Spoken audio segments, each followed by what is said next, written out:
you touched briefly on, and which we'll talk about in a minute, the Pat Sajak Show. But before that, you hosted way early on a local weekend talk show called The Sunday Show. Tell us a little bit about that. The Sunday Show was kind of a dinosaur even for its day, and because it was a live, on location, either 1.5 or 2 hour show, depending on the football schedule that weekend, done on Sundays, called oddly enough the Sunday Show.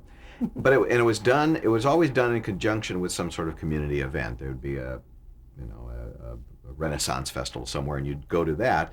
But the interviews, and you do a few interviews involving the Renaissance Festival, but the rest of it was just an ordinary talk show. So you ended up with strange juxtapositions. I swear to you, I interviewed Henry Kissinger at a trout farm. That not many people could make that statement. But it was great. It was live, which was terrific, and we had all sorts of people plugging, authors, and it was a talk show. But outdoors was tough, and live was tough. But I love working with live television. It's funny because during the winter, sometimes we had to pre-tape the show because of light issues. And so we'd have to tape a little earlier in the day. Generally it was live, but a couple of months a year we'd have to tape. When we did it live, it was an 1.5 hour show. It lasted, guess what, 1.5 hours. When we taped it, it lasted 3 hours. It's just the nature of when people know that they can lay back a little bit, they lay back a little bit, and things go wrong, and you have to redo things. Do you have any memorable moment? Well, you mentioned one. Any other memorable moments from that?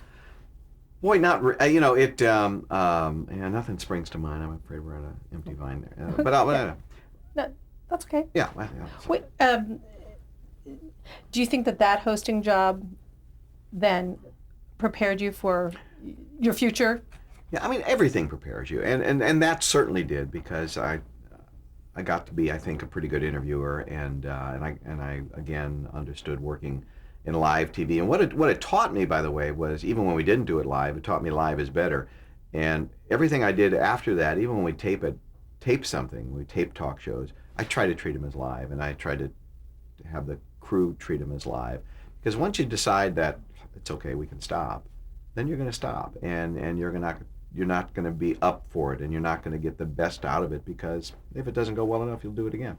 I talk to people who work on sitcoms, and that attitude has permeated there, where the writers will say, well, if the audience doesn't react, we'll punch up the line a little bit, and they do it again, and they do it the 5th time, they do it the 6th time, instead of trying to come in with the best script possible. Live is great fun. Yeah. How did you? Are we live? Are we live? No. So, in 1989, what made you decide to throw your hat into the ring for your own show? Well, it wasn't that tough a decision. It was a complicated decision, because CBS had been asking me to do one for a while, and they wanted to get back in the talk show business, where they hadn't been since, ironically, Merv Griffin was in the 70s, I guess. And at the same time, a sort of consortium of King World, Motown, and Universal wanted to do a daytime syndicated talk show. They were going to build the Pat Sajak studio up at Universal, but I was a child of the network generation, and the idea of going on late night seemed pretty cool to me.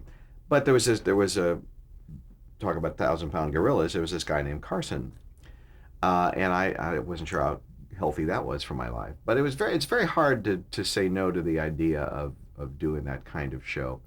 And the rumor began to grow that it was going to be Johnny's last year.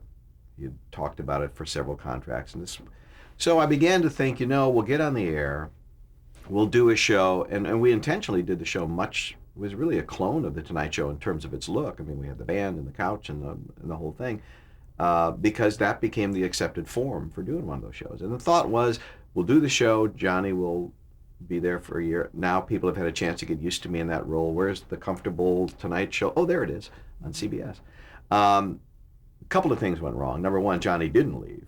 Now, if I were a viewer and I had the choice between Johnny Carson and Johnny Carson Light, I'd take Johnny Carson. So I can't fault the viewers for that. The other thing was, and I underestimated the impact that Wheel has on you. And I don't mean this in any negative way, but there is a perception of a game show host. And And that's fine. I have no problem with that. There's nothing more boring than celebrities complaining about their lives. Oh, they won't take me seriously because I'm on a sitcom. Well, then quit the sitcom if you don't like it. But there's a certain amount of baggage that comes with it. And what it does is, I came to find that for people who think that game shows are kind of goofy and stupid, and game show hosts are the same, they're not gonna tune in anyway, because they don't. Why am I going to watch this game show host do a talk show?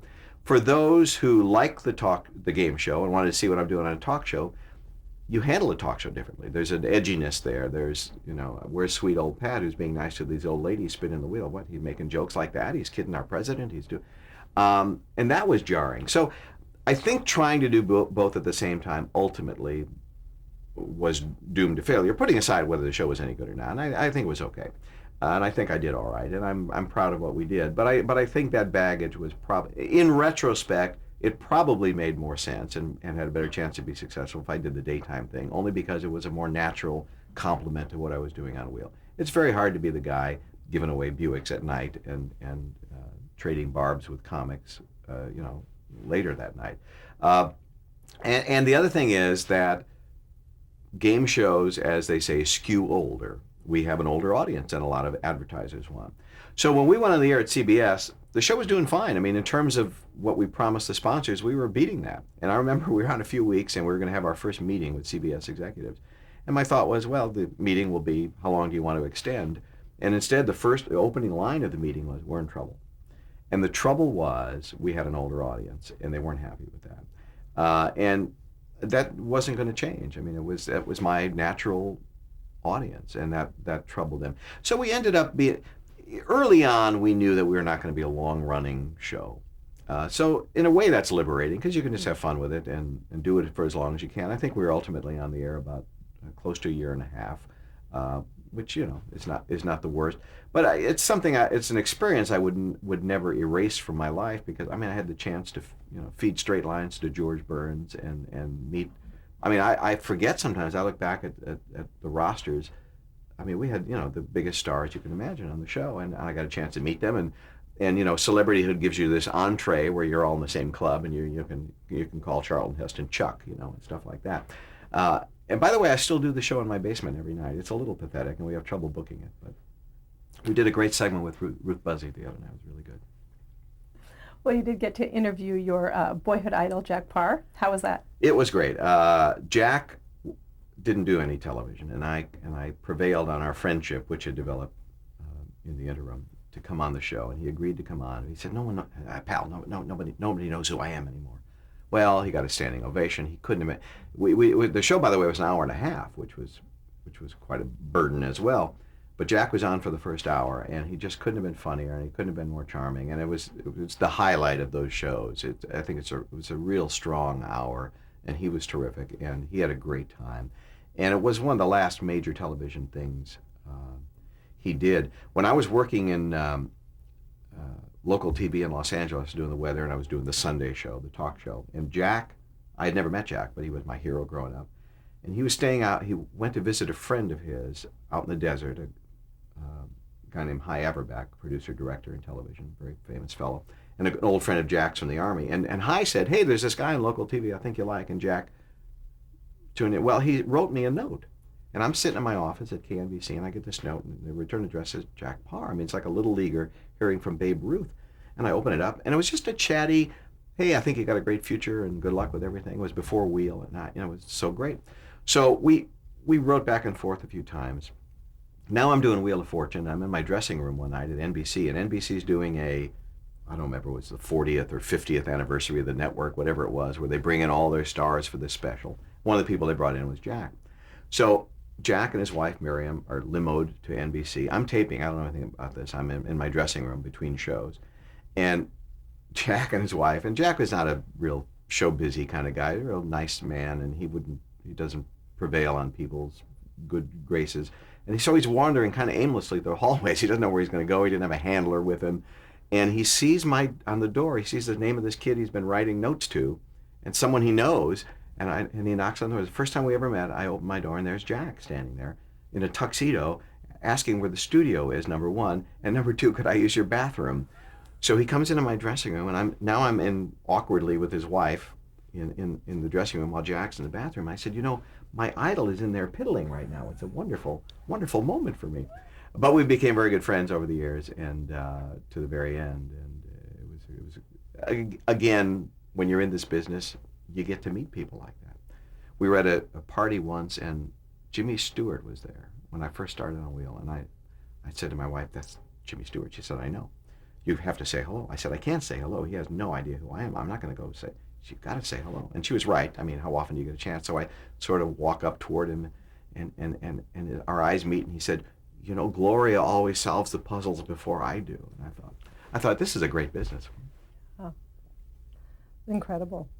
Were there other memorable moments from your show that stick with you? Well, just the roster of guests, and no great moments come to mind. Just these faces all flash before you, and we were, it was a highly visible show. It was a highly promoted show, and there comes a point where everyone sort of knows you're going away soon, and maybe in some local markets they're stopping to run you because the demographics aren't good and all that, and it gets a little harder to book. But early on, I mean, anyone you can name would come to the show. But there were some people who were very loyal to Johnny, which I understood and I had no problem with, who wouldn't come on just because they were regulars on Johnny's show. And I knew that going in, and that never troubled me. But I would Don Rickles, for example, used to do Johnny's show all the time. And I would run into Don at some event, and he's always apologizing.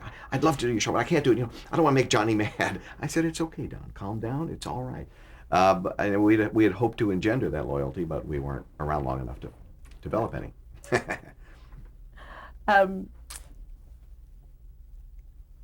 You did. We're going to talk about more towards the future, 1990 and to the present now. Yeah. How did you feel about winning your first Emmy for Outstanding Game Show Host? Must have been sweet. Yeah, it was okay. I have a really weird. I'm weird in a lot. I'm a weird human being. I don't know how my wife puts up with me, but it's nice. It's funny. I've never been an awards fan. Again, it's not humility. I've just never understood. We're highly paid people for doing very little work. They send limos for us. They fly us on first class. They put us in nice hotels. They do all these things, and yet we're still not happy. We have to give an award to each other about once a week. There's some award that we're handing out to pat each other on the back and say how wonderful we are. I don't understand it. So I don't. I've won a couple or three or something. I don't know. But another way to look at it is I've lost 27. That's another way to. So I'm not. I don't know that I don't think I was there for that. I didn't show up. It's not in a Marlon Brando. I'm too good for this kind of thing. I feel silly just saying. I don't know what I'm supposed to say. I don't know what it means really, because next year they're going to give it to somebody else. Does that mean I got crummy in that year? The thing is, if you buy into the award thing, then what happens when you don't get it?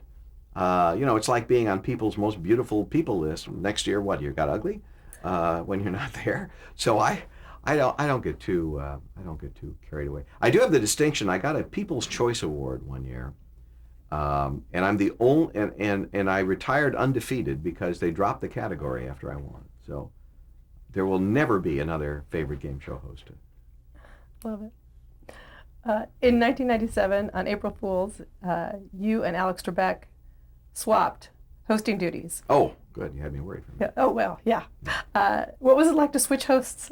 Well, it was my idea. Shows? It was my idea, I think. I think I went to our producer and said, let's do something funny for April Fool's Day. And we thought about doing that. And it worked out pretty well. It's odd because what I found out in that short 30 minutes was hosting that show is much different from hosting this one. And for me, it was easier. And I don't mean that because I think Alex does a great job. Because you're thinking, well, it's a hard show. We got all these hard questions and French words and all this stuff. But in actuality, you do the same thing repeatedly. It's, I'll take this. Okay, here's your question. I'll take that. Okay, here's your answer. Okay, I'll take that. So I found it easy to do for me. There weren't as many variables as they are on some other shows. So I was able to do it, I think, credibly, and I had fun doing it. But on our show, Alex hosted it, and rather than just do originally my idea, I like doing things like this, and our producer said, I don't know if people will get it. My idea was, I do his show, he does my show, but we make no reference to. It's as if we were always. To me, that's the gag. But he thought, well, I think we need to acknowledge it a little bit. So on our show, we did it a little differently. Alex hosted. Vanna and I played against each other for charity, and my wife did the letters. So we got some extra pay that week. It was a good deal. When you played the game, how did you do? I did very well. I wiped the floor with white. But I can play word games. I'm not a game guy, but I do crossword puzzles. If I'm on the airplane, I work, the puzzle. I do them in ink. I do the New York Times Sunday puzzle. I'm very good with that. And I know even though I know the answers to our puzzles, I can play the game well. I once took the test that they give prospective players, where they give you about 25 puzzles with the category and some of the letters filled in, and see how many you can solve. And I got a perfect score. I don't like to brag.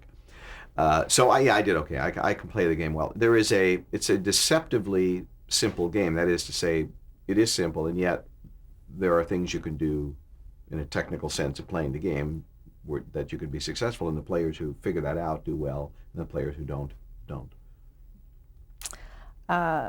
In 2003, you hosted Pat Sajak Weekend on Fox News. How did that one come about? It's a funny thing. They called me, and I know a lot of people over there, and I'm an admirer of the network and the success they had against this entrenched CNN. And all of a sudden, these guys came along and did well. So they called me. They were having trouble with their relationship with Hollywood. You may remember Bill O'Reilly got in a couple of spitting contests with a couple of high-named celebrities about things. Anyway, they didn't have a good relationship with Hollywood, and their thinking was, hey, we'll bring nice old Pat in here. He'll do. It was a 1 hour. One-on-one interview. Usually we'd have two people on in an hour. Very low-key, as most of the things I do are. Just a simple set. But I said, I don't know. It meant going to New York every week. We were living in Maryland at the time. So it was a train ride to New York every week. I don't know if I want to do that, and I don't know if I want to get back in the talk show thing. So I said, let's try it and see how it works. We'll do it for 6 months. It went a little longer because the Iraq War came in, and we were off for some weeks, and so it went a little longer. But I don't think, ultimately it didn't work out. And at the end of the 6 months, we said, I don't think it's working for either of us, and we shook hands and went away. And the reason it didn't work was, I don't think I fit in with the network. I mean, what they do there, and they do it very well. It's highly charged. It's fairly it's confrontational, and that's not the way I interview. And it's a soft interview. I'm not doing politics. It's this kind of thing, just two people talking.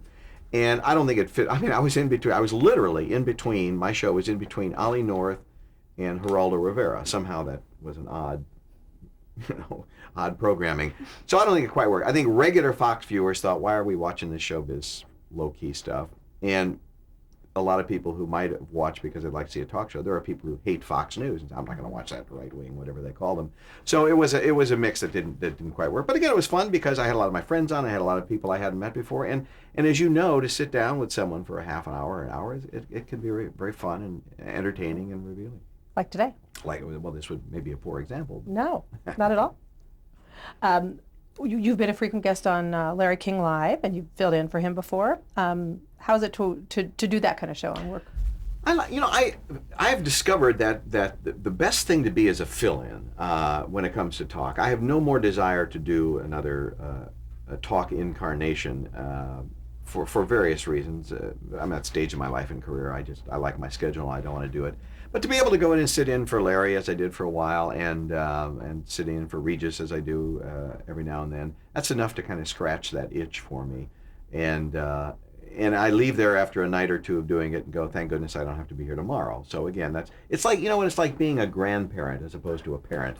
You visit the kids, you leave them there, and then they're the parent's responsibility. You can go home, you come back in a couple of weeks, bring another gift, they're happy to see you. That's right. Perfect analogy. This just in. Right. So we're going to pause for 1 second, Banner, just so I can make sure you This past August, Wheel creator Merv Griffin passed away from prostate cancer at 82. Can you describe your relationship with Merv in the last few years? Yeah, see, it's still hard for me to talk about. Merv sold the show in '86 to Coca-Cola, oddly enough, which owned Columbia Studios at the time. Subsequently sold to Sony, for whom I now work. But when he sold the show, an interesting thing, he was always a good guy, he was always very supportive and a great guy to work for. But now suddenly he wasn't my boss, he was Merv.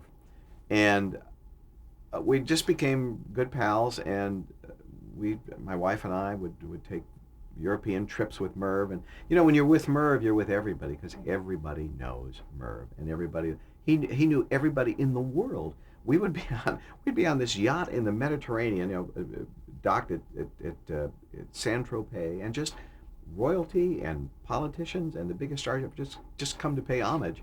And he was just, I kidded earlier about some of his, the tough part about working for him sometimes was he, like a lot of people, didn't want to give away his money necessarily.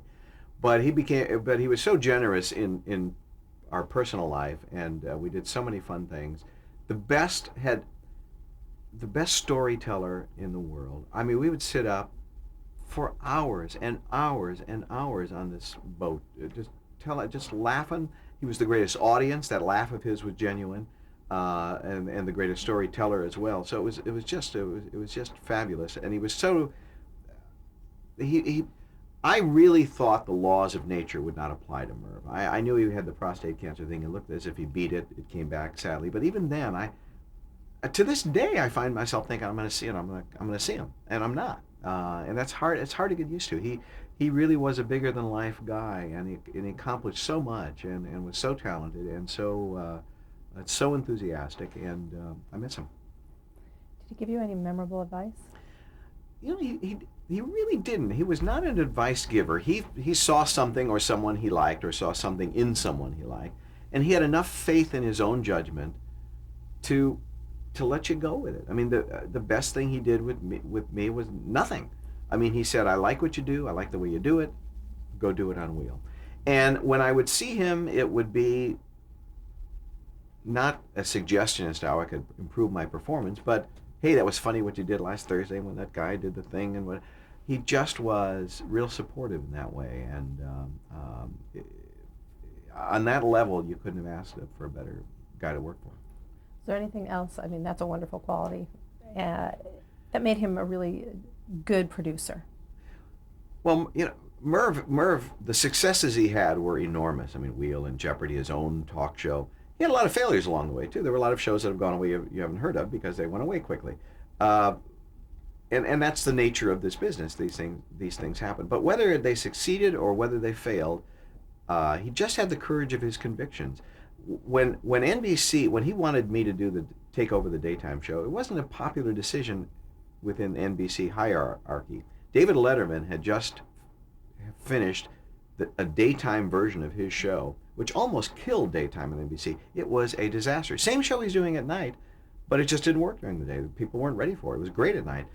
But we lost affiliates that they never got back. I mean, they wouldn't carry NBC shows. It really was really tough on the network. And so when Murph says, "I got this guy who's doing the local weather, I want him to do," they said, "Oh, we don't want another new guy. Let's get an old, dependable guy." And Murph said, "Fine, you want to do that?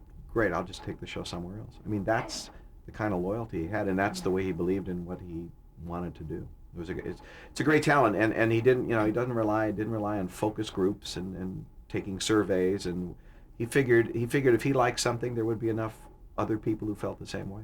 Amazing. So, Wheel of Fortune. Yeah. Talk What's about that? that. How long does it take to tape an entire season?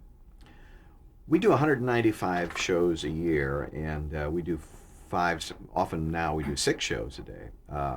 So I'm embarrassed to say this, and usually when I'm being interviewed by someone from a local station, say who does the news, this is where the green comes up in their gills when I tell them that we tape 34 days a year, spread out over about 9 months of the year. It is not exactly back-breaking work. It is the schedule is really the best part of this job. It really is incredible. When people ask about being burned out, how can you get burned out on that schedule? I will typically we'll tape 2 days in a row, and then we won't tape for 2 weeks. On the road, we'll do 3 days in a row, 5 shows a day for 3 days. It is, it ain't bad. What is the process for choosing your contestants? It's pretty typical of game shows. We have a contestant staff that gets to know people and understands the dynamics, but it really is, initially it's a sort of a pass-solve situation. People come, they take a little written test to see if they sort of understand the rudimentary nature of the game and the rules, and they If they get through that, then it's a winnowing down process. You'll play mock-up versions of the game. You'll look for the kind of people who are enthusiastic, not afraid to speak up in public, understand the vagaries of the rules, and eventually they get on the show, and they really do a good job. It is the wild card is no matter how good someone is, you really don't know for sure until they get on the air, because something happens when those lights go on and the cameras go on and the guy points to you, and you have to. And you've been watching the show all your life, and you know if you screw up, it's going to be videotaped and played back at every birthday for the rest of your life. I mean, there's enormous pressure on these people. When I'm asked, don't you get angry when they mess up an obvious thing or buy a letter that's it's absolutely the opposite. I mean, I'm not the warmest, most caring person in the world, but I really do ache for these people when something like that happens. I never make fun of that. I mean, I have fun with them. I don't think I ever poke fun at them unless they really got it coming. But there's nothing to do with the game playing. I understand how that can happen. You take someone and put them in such unfamiliar surroundings, such high pressure surroundings. I'm amazed they do as well as they do. Do you have any involvement with choosing who comes on the show? I'm not at all. I'm not involved in that in the least. And in fact, they try to keep you away from that. I mean, one of the people to this day will say, "Is the wheel fixed? Is there a little lever under there or something?" And I remind them that there was a quiz show scandal in the 50s and people went to prison. And by the way, fixing a game show is now a federal crime. And I'm not going to go to prison so someone can win a refrigerator. Yeah. Do you have any specific memorable moments with contestants over the years? Yeah, I knew we were getting here, and I will tell you that shaft is dry, but I'll explain why in a moderately entertaining way. One of the most common questions I get when we do interviews is, what's the funniest moment? What are some great memories? Oh, you must. I have none. I have no recollection of the show. And the reason is, I've probably done 6,000 of these things, and we do 5 or 6 in a day. So if I do the first show and you're a contestant, you do something funny or interesting or memorable, by the time I get back to my dressing room, take off my suit and throw on a new suit and go downstairs and meet 3 new people, I have no recollection of that last show. And multiply that by thousands. My mind is a blender of filled with things. I wish I could get like a margarita out of it. Anything. I can't remember anything. We occasionally do compilation shows where, like our 4,000th show, we'll show highlights of funny moments. I'm seeing them for the first time. I'm watching, saying, "Yeah, I'm pretty good." I say, I have no memories of this stuff. People come up to me all the time. "I was on your show 5 years ago. My grandmother was on." It's not that I don't care. It's just hard to keep it all straight. Nature of it. Yeah. Well, in 1997, you'll probably remember that you had the new computerized puzzle board premiere. And did that change your role? Did it change Vanna's role? Did you foresee any changes with that? No, the only thing that we have a producer, Harry Friedman, who's fabulous. I mean, Harry understands television, he understands games, he understands people, he understands staffs and crews. I mean, he's really extraordinary. And one of the things he understands is that it's important to keep everybody's energy level up. The audience, the players, the hosts. And one of the things that the electronic puzzle board did was, and it really didn't affect much that went on in the air, but for taping the show it was great because we no longer had to stop to change puzzles. If we do 2 in a row, you press a button, there's a new puzzle up there. You used to have to literally stop, put a screen in front of the puzzle board so the audience couldn't see the stuff, and they would by hand pull out letters and put new letters in. And the players are nervous enough without getting 10 minutes to think about what's going on. The more you keep it moving, the better off you are. So that's been the main benefit of that. It's really benefited us because it really does keep the show rocking and rolling along. Any technical glitches along the way? Someone man's grabbing it. Yeah.